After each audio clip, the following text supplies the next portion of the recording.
Hello बच्चों, अब इस क्वेश्चन को देखिए। ठीक है, ट्रायंगल की बात कर रहे हैं तो आप एक ट्रायंगल ले लीजिए। मान लीजिए कि ट्रायंगल ए बी सी है। ए बी सी, ये ए है, ये बी है, ये सी है। अच्छा, कोई भी ट्रायंगल में साइन रूल क्या होता है? ये क्वेश्चन साइन रूल पर बेस्ड है। साइन रूल क्या होता है? Sine sine A upon A equals sine B upon B equals sine C upon C का वैल्यू जो होता है कांस्टेंट होता है। उस हिसाब से मैं बोल दूं क्या, जो साइन ए है वो के ए है, जो साइन बी है वो के बी है, और जो साइन सी है वो कितना है, के सी है। ठीक है, अब यहाँ पर देखिए जो ये सारे वैल्यू को सब्स्टिट्यूट कीजिए क्वेश्चन में, तो क्या होगा, साइन क्यूब ए तो वो बन जाएगा K cube A cube plus K cube B cube plus K cube C cube. Right hand side substitute करेंगे तो K A dot K B dot K C. तो यहाँ से अगर मैं के क्यूब को कॉमन ले लूँ, ये कितना आ जाएगा, A cube plus B cube plus C cube equals 3 K cube A dot B dot C. K cube तो चला जाएगा, तो यहाँ से क्या पता चला, A cube plus B cube plus C cube equals 3abc। ठीक है, अभी रुकिएगा, हम लोग को आइडेंटिटी से ये बात पता है, A cube plus B cube plus C cube minus 3abc equals होता कितना है, A plus B plus C bracket A square plus B square plus C square minus A B minus B C minus A, ये होता है। या इसी का एक और फॉर्मूला है, half A plus B plus C, और यहाँ पर जो होता है वो होता है A minus B square plus B minus C square plus C minus A square. ठीक है, तो यहाँ देखिए, यहाँ पर दो ऑब्जर्वेशन है, वो क्या क्या है,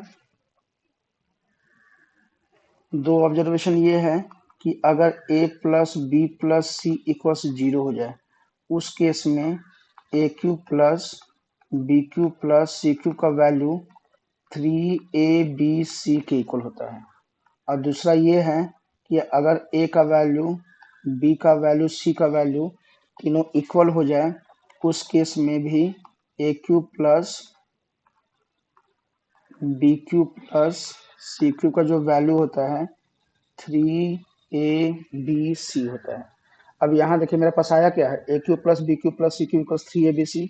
इसका मतलब ये है कि या तो A plus B plus C equals 0 हो जाए, या फिर A equals B equals C हो जाए। अब ये तो पॉसिबल है ही नहीं, सिर्फ यही पॉसिबल है, क्योंकि ट्रायंगल का लेंथ क्या होता है जो ट्रायंगल में साइड का लेंथ होता है वो पॉजिटिव नंबर्स होते हैं। ठीक है, अब पॉजिटिव का सम अगर जीरो है, कोई भी 3 पॉजिटिव नंबर को ऐड किया का कभी जीरो आएगा, कभी नहीं जीरो आने वाला है।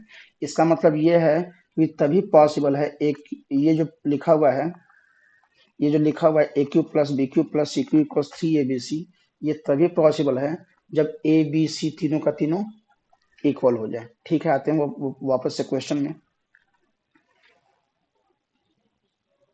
क्वेश्चन क्या बोल रहा है, अच्छा मुझे इस डिटर्मिनेंट का वैल्यू निकालना है। तो अगर मैं ये डिटर्मिनेंट लिखने जाऊं, अगर मैं ये डिटर्मिनेंट का वैल्यू निकालने जाऊं, अच्छा तो दो तरीका से निकाल सकते हैं, देखिए अभी A B C, B C A and C A B.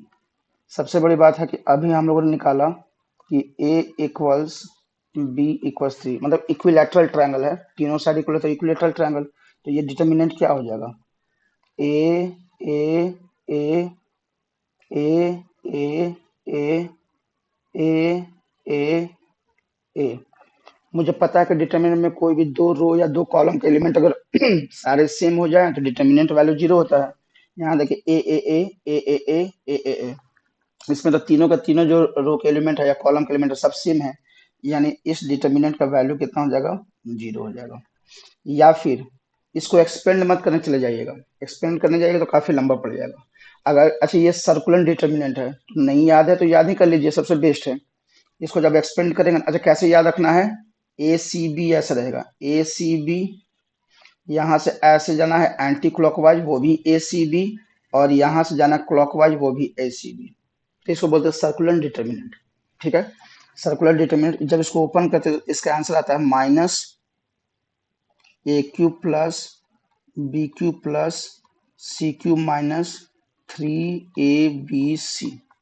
अभी हम लोगों ने निकाल के आया है, यहाँ पर देखिए अभी हम लोगों ने निकाल के आया, क्या रिजल्ट आया था, देखिए A cube plus B cube plus C cube का वैल्यू कितना है, 3abc है। अगर मैं यहाँ पर सब्स्टिट्यूट कर दूँ तो ये कितना हो जाएगा, माइनस 3abc माइनस 3abc, ये तो इसके साथ कैंसिल आउट हो जाएगा, ये कितना दे देगा, 0 दे देगा। ठीक है, यानी इसका आंसर कितना आएगा, ऑप्शन नंबर डी। इसको याद कर लीजिएगा, ये वाला जो मैंने सिखाया है, ये वाला जो सिखाया है यहाँ से लेकर यहाँ तक, इसका एक्सपेंशन यही होता है, इसको याद कर लीजिएगा। क्योंकि बहुत सारे क्वेश्चन जब टफ क्वेश्चन देंगे ना वो, तो डायरेक्टली इस रिजल्ट का हम लोग यूज कर लेंगे, इसको याद कर लीजिएगा। ठीक है, मैंने एक्सप्लेनेशन तो दे दिया है। आई होप ये वीडियो आप लोग को काफ़ी इन्फॉर्मेटिव लगा होगा। अगर ये वीडियो इन्फॉर्मेटिव है तो आपको से रिक्वेस्ट है बच्चों, प्लीज़ वीडियो को लाइक करें, चैनल को सब्सक्राइब करें, एंड वीडियो को ज़्यादा से ज़्यादा अपने दोस्तों में शेयर करें। ठीक है, इतना एक्सप्लेनेशन के बावजूद अगर आपके पास कोई डाउट है तो अपना डाउट कमेंट सेक्शन में लिखें, मैं ट्राई करूँगा आपके डाउट को क्लियर करने का। ठीक है, चलिए फिर नेक्स्ट क्वेश्चन लेते हैं।